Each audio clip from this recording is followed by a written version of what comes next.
So Diane, everybody got a copy of the and Blair. Okay, Blair, are you? Did you record the Deputy County Executive's comments? I've got it all in my head. It was priceless, and I can regurgitate the whole thing. Because if these walls could talk, Blair, if these walls could talk, I want that got it all. In the you have. I got it all. Okay, because we're doing a little recording here. Because when they look back 50 years, they're going to know these were difficult times. They're going to know that this was, we had been beset by an economic tsunami. History is instructive, man. 100 years ago, 1911, the city of Pontiac embarked upon a new charter.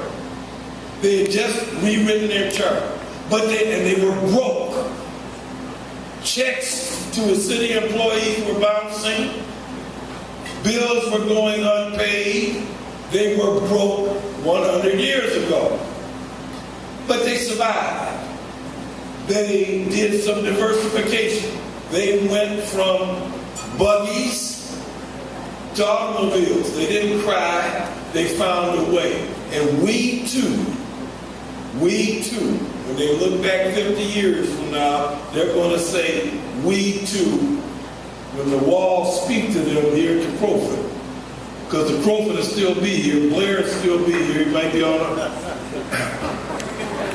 They're going to say, they too persevere. My honor to introduce State Representative. Doesn't have a nice ring to it. State Representative Tim Grimer.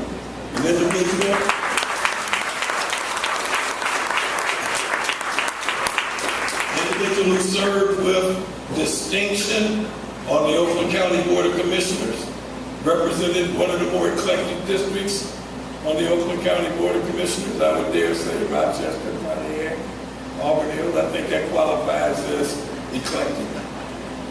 And has distinguished himself already in Michigan House of Representatives.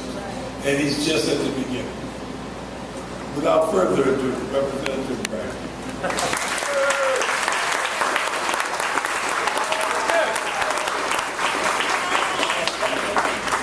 Well, thank you, Representative Hubert Price, for that very kind introduction. Good evening, everybody.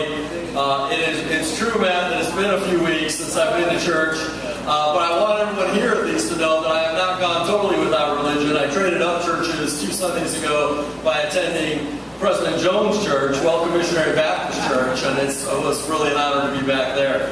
I've been given the duty tonight of honoring those and thanking those who are responsible for putting on and helping put on the Sesquicentennial year's activities. And this is by no means meant to be a complete list of everybody who has helped. But we wanted to extend a thank you and an honor to all these people who have helped make sure that this could happen. Without their efforts, we would not be here tonight. We would not have had any of the events that we've had over the course of the past year or so. And this is a list of folks whose names are going to be familiar to most of you because they have not only been engaged in putting on the Sesquicentennial events, they've long been community servants who have been active in our community in a whole host of ways. I don't want to waste a lot of time with folks walking up, so I think what I'll do is call up about a page worth of names and have you stand up here, and I'll call you up one by one once you're all up here so we're not spending a lot of time with people walking back and forth from the stage. And so I'd like to ask Fran Anderson, if you're here, Mrs. Anderson, to join us on stage. Rochelle Black, who I know is here, I saw her earlier.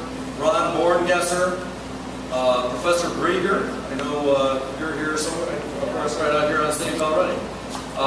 Graham Casano, Dr. Graham Casano.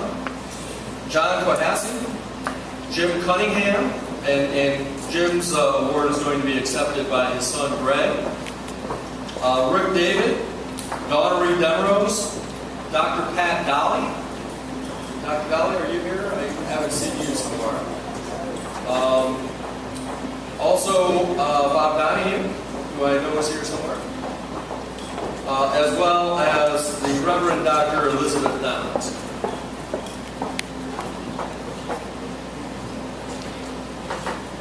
All right, so our first honoree is Rochelle Black. And Rochelle has served as Oakland University Vice President.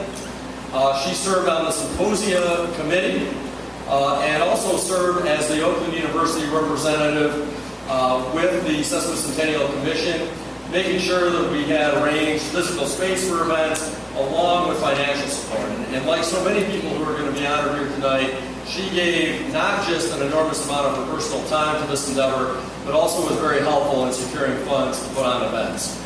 Rochelle, thank you so much for